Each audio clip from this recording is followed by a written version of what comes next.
Okay. Okay. So, what's your name? Ronnie. Ronnie. Yeah.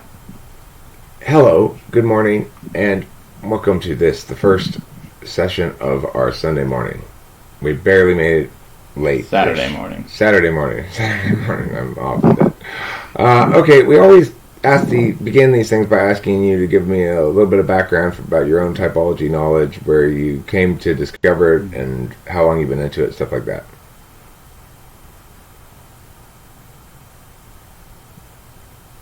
Yeah. So I think I might have done some of these classic dichotomy tests back in, I don't know, when I was very young in elementary school or something like that. But then I sort of recently fell into it again and started out with the classical 16 personalities kind of stuff. And yeah, it grabbed my attention. And then I went on to figure out stuff about cognitive functions and did some of those kinds of tests. And I've just been reading and watching everything I could get my hands on, basically, to learn more. So yeah, and yeah, slightly starting to look into socionics as well now. So yeah, that's basically it. Okay, cool.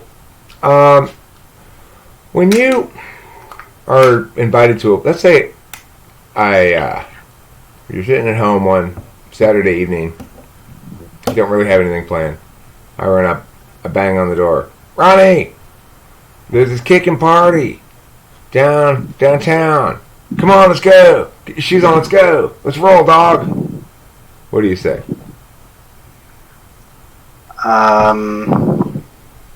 I'm not too fond of parties, but I think if it was for or with people I wouldn't mind talking to, and I knew that there would be a chance to actually get to talk to some people, then that would be fine.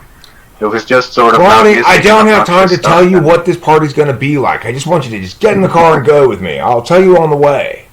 Is that okay with you, or do you need to know in advance? Yeah, then I wouldn't go if you couldn't tell me what it was like. But I think I'm telling you, it's going to be off the chain. If that's not convincing enough. Well, that depends on the person, right? If it was a person where I knew their definition of an awesome party and I agreed with that, then sure. But it's just some random stranger or some party animal kind of type, then probably not. No, but it's me. I'm banging on your door. Somehow I found out where you live. I'm saying, Ronnie, it's host Eric. Come on, let's go to the party. All right. So, now let's say it is the kind of party you want to go to. What aspects, what are the qualities of the experience there you're going to have if it turns out to be, I'm glad I went, versus if it turns out to be, eh? Well,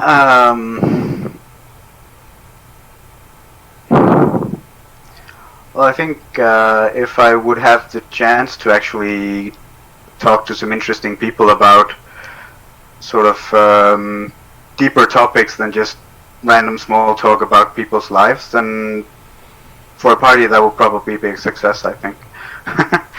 Okay, so let's say... Of course, having some fun as well, but yeah. Let's say you're at this party, and a young lady named Marlene comes up to you and begins talking to you, and you're chatting to her, and Marlene says, Ronnie, I have just got to tell you about what I did this morning. You see, after I woke up, I went inside the house and I got some coffee, and then I came back out to this little bungalow where I live, and I stared at the flowers, and I saw the most beautiful butterflies on them. Then after that, I went back in, I lay down on my bed for a second, I said, Marlene, this is a beautiful day. You've really got to take advantage of it. Now, how do you respond to that? I would probably try to be polite. But I wouldn't find the conversation very interesting. You tell me, Ronnie, what did you do this morning?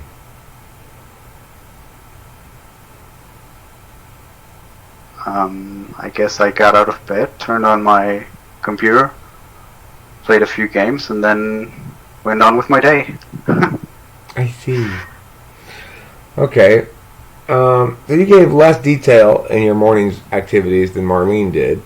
Is it because you find those details boring, pointless, or is it because you don't remember them, or what? I think for today and probably the yesterday as well, I would be able to recall in some detail, but yeah, most of the time I don't think going into that much detail is very interesting because I don't consider it interesting with others talk. So I mean, I don't see why others would. I mean, I don't think random daily events are that sort of significant, I think so. Okay. Let's say I invented a new product. It's an automated bean picker. It goes along strips of beans in the field and picks the beans.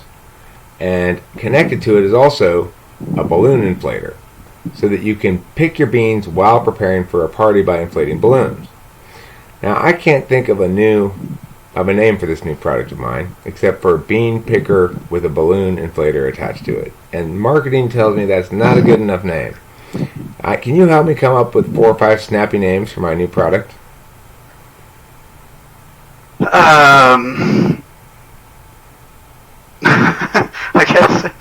I guess the Bean and Blow wouldn't be a very nice name, but that's a pretty good name. The Bean and Blow is pretty good. I don't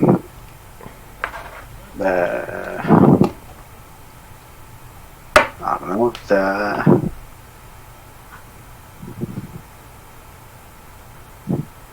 Yeah, I don't know.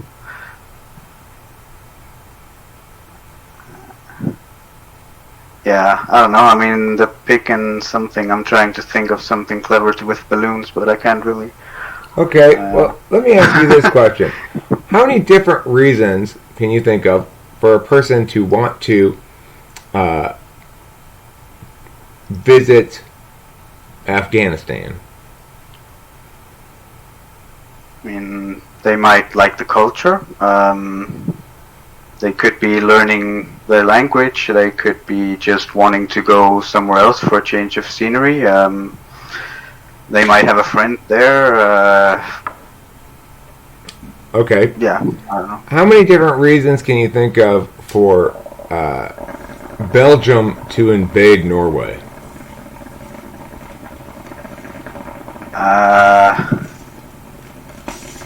I guess they might have some natural resources that they might want, or perhaps they were running out of agricultural space or something, wanted to expand, or perhaps it had a nice strategic location for something they wanted to do down the line or something. Okay. If there are 2 branches in a shekel and 2 shekels in a bird, and a bird plus 2 shekels equals a bush, how many branches are there in a bush? Sorry, that went a bit fast. 2 shekels in a... Alright, so I'll repeat the whole thing. If there are 2 branches in a shekel and 2 shekels in a bird, and if a bird plus 2 shekels equals a bush, how many branches are in a bush? A bird plus 2 shekels, so that's for 8. Yes, right. I had to think for a second. I couldn't remember the answer. Okay, that's good.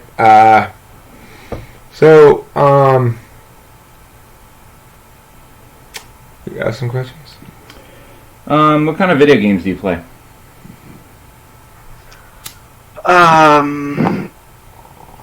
At the moment, I just play the sort of MOBA genre, I think.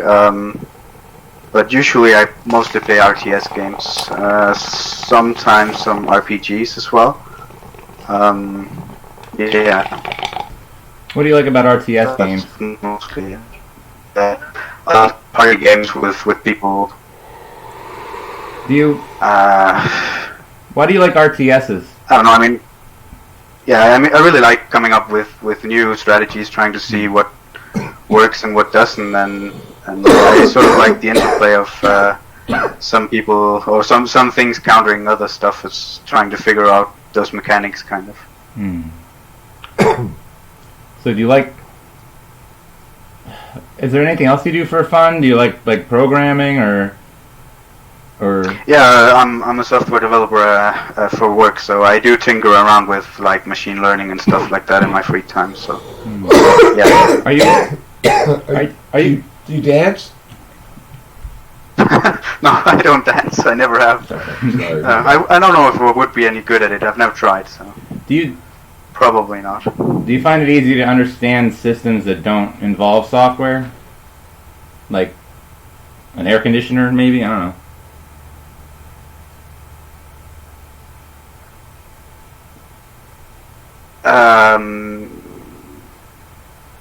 Yeah, I mean, from a sort of how stuff works kind of approach, yeah, I think in general, I do like mostly stuff that's not too hands-on, though. I'm not very good with that always. I mean, I can't figure stuff out. It's not like I can't assemble some furniture or something like that, but I don't really go for taking stuff apart if I don't have to, just to figure out what's underneath. Okay, well, let's say your doorknob is broken. Your door's not staying closed anymore. It's not latching. Would you fix that yourself? Yeah, I have fixed something similar for my door before, so yeah, that should be possible. Was it difficult? How did you go about fixing it? No, it was basically just I think the hinges were sort of crooked or something, so I had to lift it off and then just try and bend them straight again. It wasn't anything difficult. It was just sort of trying to see what the problem was and then figuring out which way they had to bend or stuff like that, and then putting it back on. So it's nothing big, I think. Okay. I don't know. I'm not sure yet. I'm leaning the other way, but okay. So let's talk about SE, extrovert sensing, doing shit. If do you ever have a list that you check shit off of?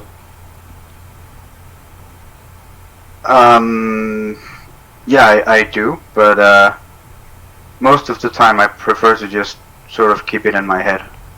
How do you clean? As rarely as possible. Okay. When you do clean, do you do a big, like, burst of cleaning the whole house all at once and then don't do it again for a long time? Or do you clean one spot and then later clean another spot? Or how do you do it?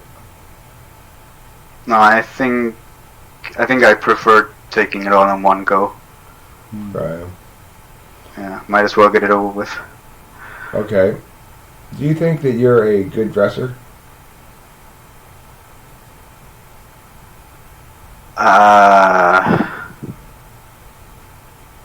I don't know. I mean, I don't think I'm a particularly bad dresser, at least, but I wouldn't say. I mean, I don't wear a lot of colors or a lot of fancy stuff. I wouldn't mind. I mean, I do like some more, I don't know, alternative kind of clothing. But I mean, for most of society's things, that's not really appropriate. So, but yeah.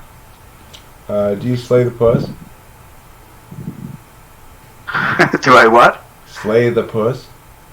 Oh, right, it like that. No, not particularly. It's not. If you wanted to, could you?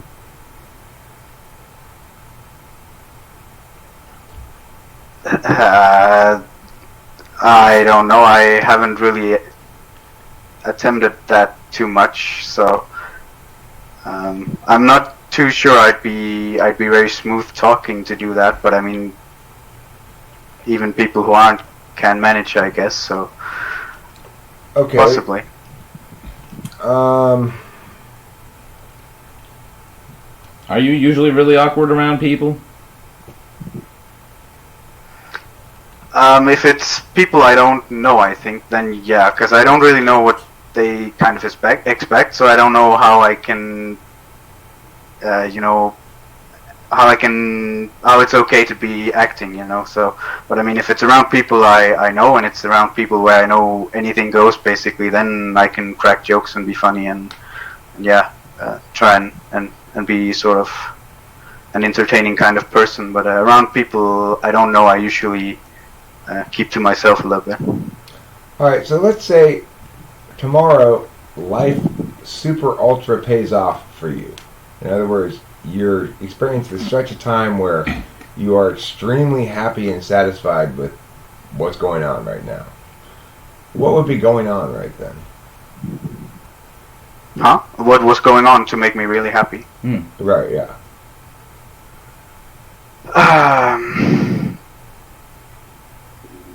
That's a difficult question, I think. I think it doesn't take too much to get me satisfied, but I don't think that sort of those random major outbursts of happiness is not really something I do in much. But I mean, if the things I want to come true or the things I plan to achieve are falling in place, then that's probably a major component of it. Okay. What average day moments? So, on any average day, you probably spend a lot of time on the computer coding, watching videos. You probably go out to eat at some point or something like that. And, but what moment that is a regular, reoccurring moment in the day do you enjoy most?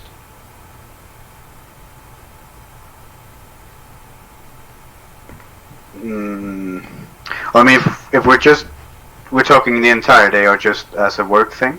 No, the entire day.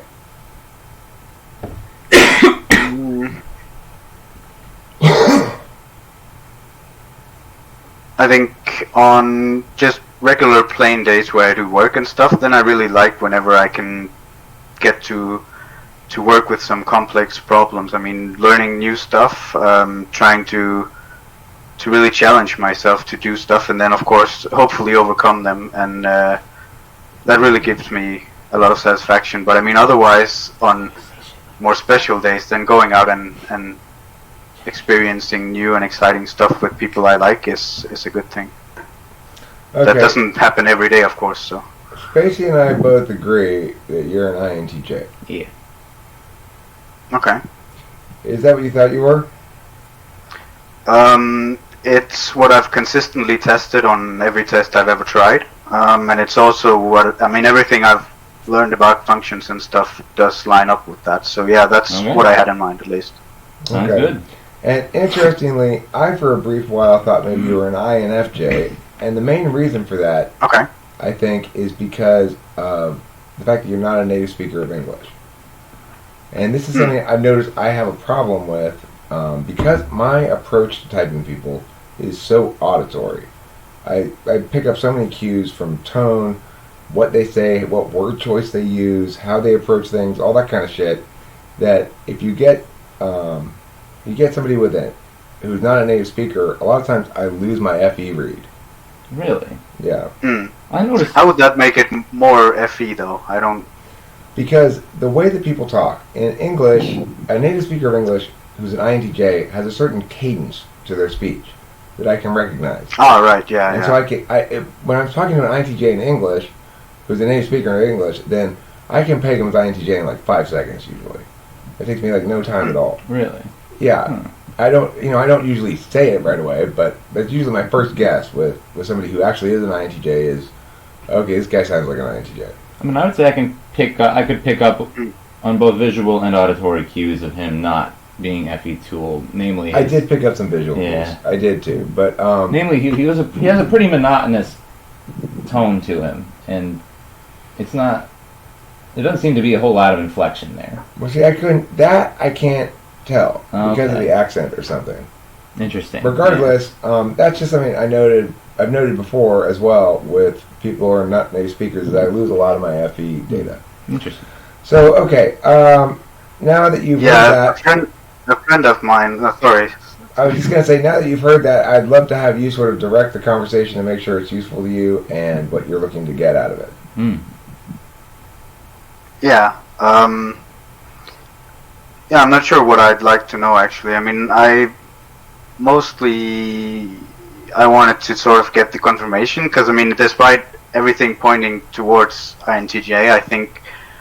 I mean, sometimes I come across stuff. I mean, there are stuff from INTPs or other types I can relate to, and every time I sort of get this, oh, I might not be right. So, but I think that's just because,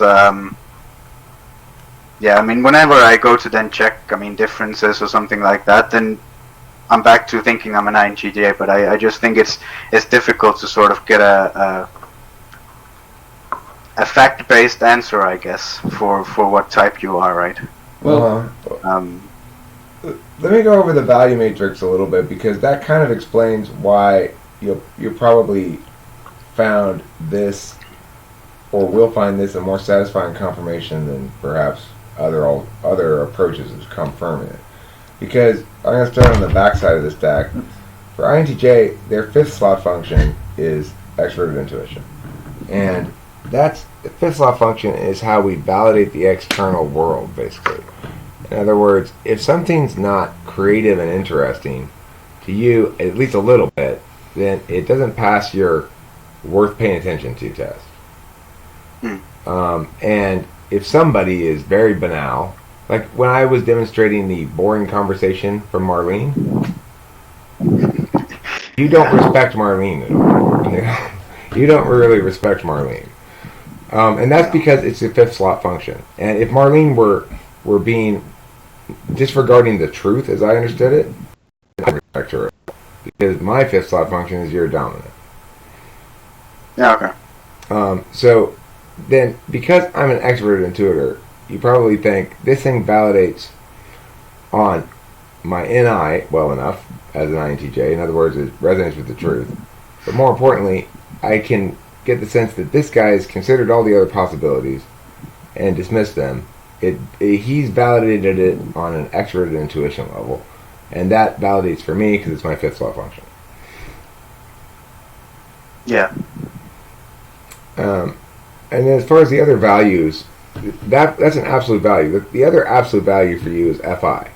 So you feel a great deal of payoff when you're doing something you like, being with someone you like, loving somebody, like maybe giving them a gift or helping somebody that you care about, or preventing harm. If you successfully do harm prevention for somebody that you care about, then that's going to make you feel really good. So those are your two absolute values, is 5 and 3. And the extroverted thinking that kind of defines your life in terms of what you do and shit, that's instrumental. You don't actually care about it in your own life that much. At least it's not determinate. So if something's inefficient, but you still like it, you don't care that it's inefficient. I want to talk about the other instrumental slot, which is 8. So what? 8 slot SI. Yeah. I don't know if I have a whole lot of experience with that, but basically your SI is it's going to serve your NI. So basically your NI is already a choke point for whatever minor details you're going to allow yourself to ponder, basically. Some kind of sort of minor irrelevant details that may be analogous to what Marlene was talking about that are important to you because they're relevant to something that is, of greater importance to you.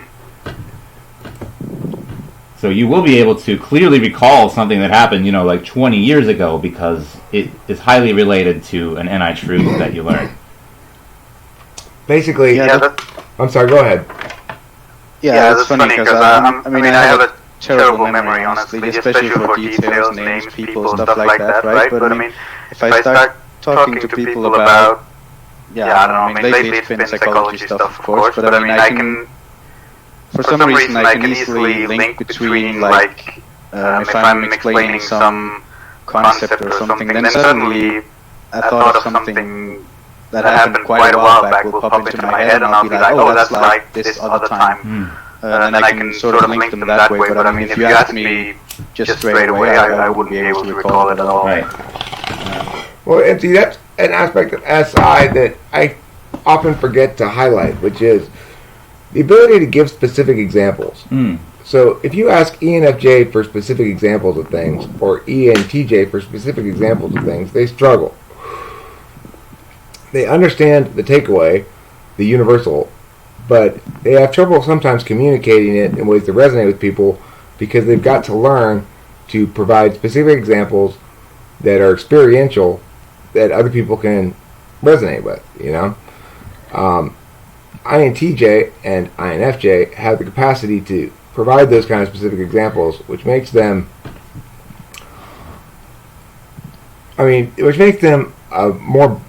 more balanced and nuanced people, basically, than ENTJ or ENFJ. And by, of course, having different things to learn, you know?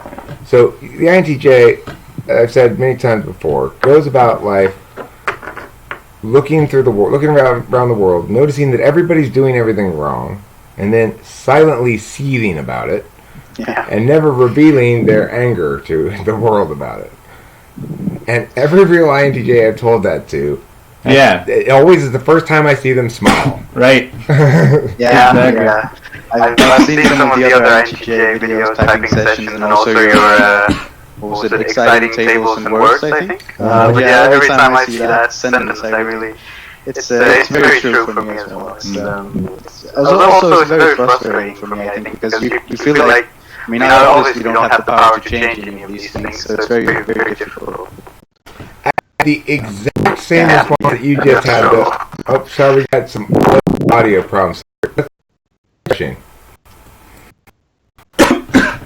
I had even with my 7th grade girl that I used to work with, Grace, who was an INTJ, same fucking thing. When I said that sentence to her, she burst into a wide smile. I never see the girl smile, right? But she's like, "You understand me?" And just that one sentence, every fucking INTJ. Yeah.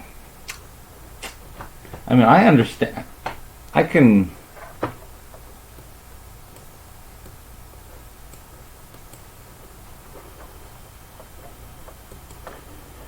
How are we doing? I think we're good now. Yeah, it sounds better. What were you saying? I was just mentioning that I had this 7th grade girl, Grace, who was an INTJ that I worked with. One of the best debate students I've ever worked with. Really brilliant. And she never cracked a smile. She was always just flat face all the time until I said that sentence to her, you know, about it. And then she burst into a wide grin, like, finally somebody understands. Yeah. And I that warmed my heart to see. I mean, it's funny. I can really relate to the INTJ and how they feel, but for me, I guess it's not so much that everyone's doing everything wrong. It's that nobody's doing anything right. Right. Exactly. It's a little different. Let me leave you in Spacey's capable hands for a minute while I go smoke a cigarette. Yeah. Whereas with the ENTP, it's like, what are you guys doing? We're playing. All right. So, is there anything else you want to discuss or that you thought about? No. I mean, I sort of. I mean, as I mentioned, I always thought that INTJ seemed to fit the best, but I mean, I feel like it might be just that I'm not understanding extroverted feeling, I guess, because I'm talking to my girlfriend at times. I think she's probably an FE2 user, and there's clearly something I'm not getting. But anyway, the point was that I feel like I have a pretty good read on people anyway. I mean, not complete strangers, but observing them for a fairly small amount of time, I can pretty much tell what they're like. And I was just wondering, I mean, how would that tie in with extroverted feeling polar, or would that be an FI thing? I'm not sure. I just feel like that should be an issue for me, I guess. But I mean, NI and the NI-FI introverted axis is sufficient to intuit, you know, emotional data about other people. Like FI is not a function that is strictly limited to the confines of your own mind. Like it, you know, there are aspects of it that relate to interpersonal relationships. It's really more about deeper relationships. It's about like the psychological distance between you and another person, you know? Whereas FE is more about, it's about the social system around you as a whole. So having bad FE it really means you're just bad at managing people's perceptions around you in general. But it by no means means that you're bad at understanding other people. Yeah, okay. Yeah, because I feel when I've been talking to her, I mean, it sounds like she sort of picks up a sort of vibe about people, Whereas I feel I do more of an Right. sort of a logical analysis of people, I guess. I mean, in some way. Right. It's I don't know. Well, no, FE is exactly what gives you that vibe. I get it too, even in 4th slot. So it's and TE is this is something I feel like I have to explain to a lot of TE users. So if FE deals with kind of social systems, and TE deals with mechanical systems, I suppose. The thing is that TE can kind of look at people as another one such system that they might turn their eye onto. Yeah. And it's something that they also often recognize, if they're intelligent, right, is that the system of people is probably the single most important to understand in order to get what you want in life. Because, right, people have power and influence over all kinds of other things.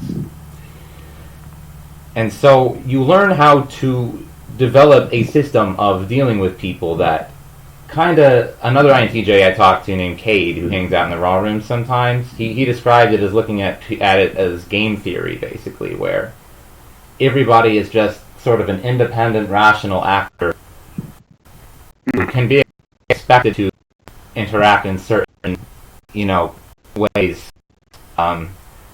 Oftentimes, especially with TE dominant people, that takes this mentality where they're like, well, as long as I give them what they want, they'll give me what I want. Yeah. Right? It's kind of a transactional sort of thing. Yeah. So TE can, over time, right, develop a very functional system for dealing with people. Like, they may find you a little awkward, a little stiff, maybe even an asshole, but you go through necessary motions to make things happen smoothly. It's like... Yeah, definitely. Yeah.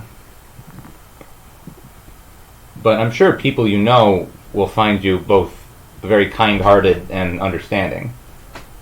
Yeah, because that's the thing, right? I mean, that's also part of why I was sort of doubting it. Because when I'm with, like, my family or my girlfriend and stuff, like, I don't know, my friends, I mean, I'm very outspoken and very much like cracking jokes and having fun. Yeah. I don't mind being the center of attention in those kind of scenarios, but I mean, with people I don't really know, I mean, I try to sort of just stay in the background and only do what's necessary to go along, basically. It's very different. The thing is that people don't quite get, it's not like INTJs can't be socially gregarious. They're very smart. They have plenty of things to say. They've got plenty of observations. They're functioning in a world where they're collapsing down the data in front of them. So other people are saying things, and they can render those things into more satisfying or useful wholes, holistic forms, like synergistic forms of bits, right? And so if it's an environment that values that, and values what the INTJ can contribute conversationally, and basically if you're hanging out with intuitives who are not threatened by you, then you'll probably have to be quite gregarious even. Yeah, because I feel like if I'm surrounded by people and talking about a topic I enjoy, then I can talk for hours, basically. I mean, I can talk at great length about people, about stuff that I'm interested in, but for small talk and stuff, I mean, if it's with people that basically just wants to hear themselves talking, people can manage that, right? But if I actually have to contribute small talk to the conversation, then it's pretty silent most of the time, I think. Have you told them about the raw room? I mentioned that. I mentioned it briefly, but yeah, we should. There is a raw room for TWFP, which is a community video room like this that holds up to 12 people, and people go in there and talk about various things, ideas. It's usually filled with introverts, and a lot of times everyone has their mic off and they're just talking by the chat, even though they're all in there and could easily enough talk by a voice, which I've always found extraordinarily odd. But I guess introverts have their own way or something, you know. I prefer texting at least, or text communication for sure. So, Yeah, I prefer voice, but I mean, usually there'll be somebody who's We're more auditory. talking. You know, I don't know. The thing is, it's usually people are talking about ideas and interesting things. There's not really any small talk that goes on in there Right. about, like, this morning I woke up and went to go get blah, blah, blah. You know, there's none of that shit going on, really. Unless something dramatic happened in somebody's life, like, I got the job. You know, you hear shit like that, maybe, but Of course. that's to be expected. Anyway, it's a nice community, and you might enjoy stopping in there occasionally and contributing some of your INTJ-ery. Yeah, it might be good. I mean, I usually try, or I've gotten into the habit of keeping to myself on days, because I mean, most people don't seem to appreciate what I have to contribute most of the time, right? So I think you'll find that yeah, a good. I could do that. Yeah, Yeah, you'll like it there. That's what this community exists. That's why this community exists, ultimately. I didn't know that was why it was going to exist, but it turned out it exists for intuitive introverts so that they, too, can have meaningful engagement with others. But I want to go back to the value matrix a bit, because I think that's something that is explaining for potentially a viewing audience, assuming you're okay with publishing. That is to say, the dominant function, I think, is kind of the value. So the other values operate instrumentally or absolute, but the dominant function is a field value. So it means everything comes through the land, gets converted into Ni metabolizable form, in some sense, you know? Just as for me, everything that comes through gets put into any metabolized. Of course, that metabolizable form of Ni turns out to be Se. This makes that to be Si, right? But the point is that it's not very instrumental or absolute, but it's sort of ontological. It's who you are. But then the second value is instrumental. The third value is absolute. The fourth value is absolute, and you're seeking it. So it's absolute value provided to you. Your fifth value is absolute. Sixth value is instrumental and countervalued. So for you, that's TI. You demonstrate it. Demonstrate it to the external world. Like, you expect the world to demand of you TI, and you're willing to provide it. But you don't apply it in your own life. You don't say, well, I'm going to see what's logical to decide what to do with my time right now. You're going to use FI. And then your seventh is, it's instrumental, but it's basically clusterfuck. You can't really do much of anything good with it at all. And you can only have a relationship where sometimes it comes out to play and you just are pleasant with it rather than antagonistic towards it. And then the eighth slot function is instrumental, and it's sub-instrumental. That is to say, the eighth slot serves the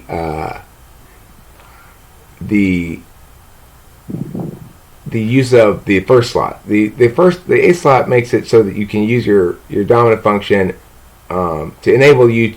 It's a way of metabolizing things so that they become consistent with your dominant function. And so it's active all the time, but it's unconscious. And it's your most underappreciated function. Much of what you accomplish in life, you accomplish by a SI. But you don't really, you kind of think of it as this ugly helper guy that keeps hanging around. How would that play out, I mean, for a specific thing or scenario? Okay, well, for me, I want to do, here's a perfect example for me with my 8th slot SE. I wrote this novel called Gospel of the Pantheon. And in that instance, the doing part facilitated my extroverted intuition. It was metabolizing shit into extroverted intuition, ontology-ready activity. Okay? But as soon as I was done with the book, I stopped doing anything about it. I didn't try to get it published. I didn't send out any inquiry letters. I didn't do any of the legwork. Because at that point, SE was no longer there to metabolize shit so that I could ideate. It was there to do some sort of useful thing, specifically an extroverted thinking kind of useful thing, a goal-oriented thing, and that's countervalued in me because it's 6th slot. Now, it's harder to give a good example with SI, I think, but a good. Can you go? Well, the good example is giving specific examples of things, so as to Well, he already gave an example himself. Actually, that's what I was. Okay, go ahead. I thought that was kind of funny. You should explain it. Earlier, when you're talking about when I was explaining how SI serves NI, and then you talked about how when you talk about psychology, sometimes you remember something that happened a long time ago in great detail. But then, as soon as that topic is no longer in discussion and then that's no longer relevant, your SI is just back to being subconscious, and you could care less. Like, Yeah, that makes sense. Yeah, that's a great point, Spacey. Thank you for pointing that out. Okay, so let me see. Do you have any specific questions or areas you'd like me to cover, or things you'd like to tell us, or otherwise give me some direction here? actually, let me just rephrase something. I suppose you were basically you were using SI in that case only to make your NI shit as SI metabolizable for other people, and that's how you're using it instrumentally. And it's a workaround for FE. It's a workaround, exactly. It's a way to relate to other people, basically. It's a sort of built-in protection. Since you don't have any FE, you have to have SI8, I guess, or NI8, right? Right. Yeah.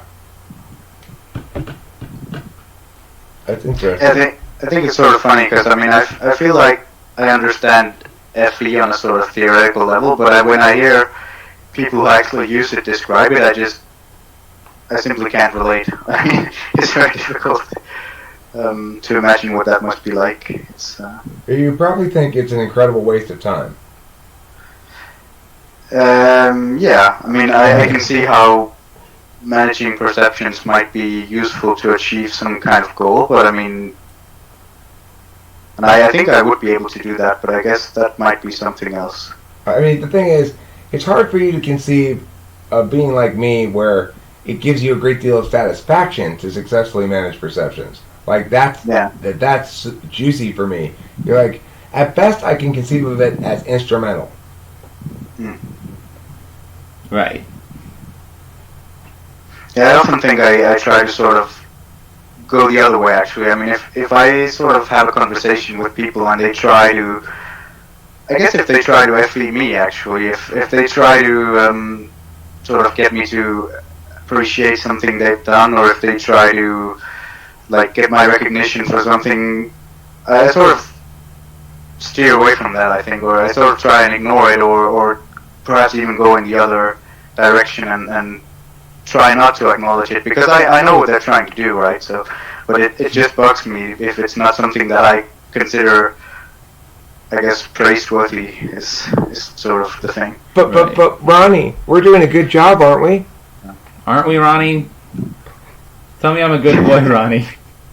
Yeah, you are. In this particular instance, sure. Is that the kind of shit you don't like, though? You don't want people looking for affirmation in that fashion, or what? Yeah, what? I said, is that an example of the kind of thing you're talking about? You don't want people looking for affirmation? Oh, wow. I don't mind it if they've actually done something, right? But there are the type of people that they want basically affirmation or recognition for every little thing, and they try their hard, even though to me it sort of feels like they're trying too hard. And then I Can you refresh? I'll refresh as well. We're having connectivity issues.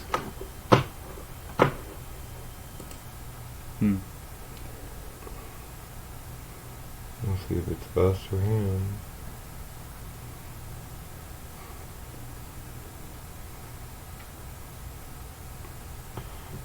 This is a pretty clear cut. Oh, no internet. What happened?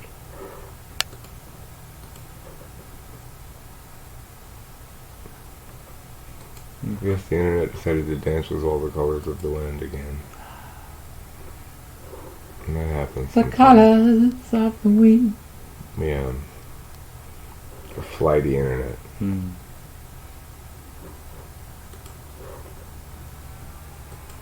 of these times they're going to actually do it and get those notifications. I don't have to do that over again.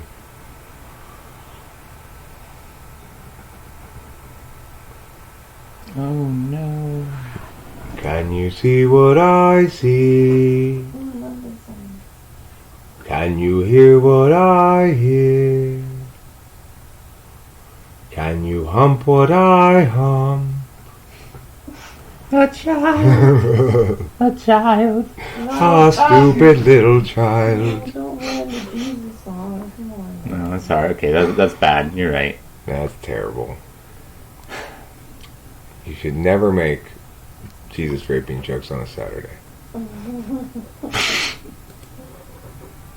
It's the Jewish Sabbath.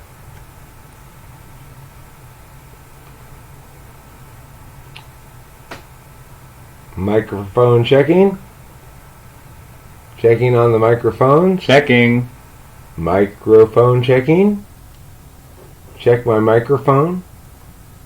Check it harder. Check it in a wetter way.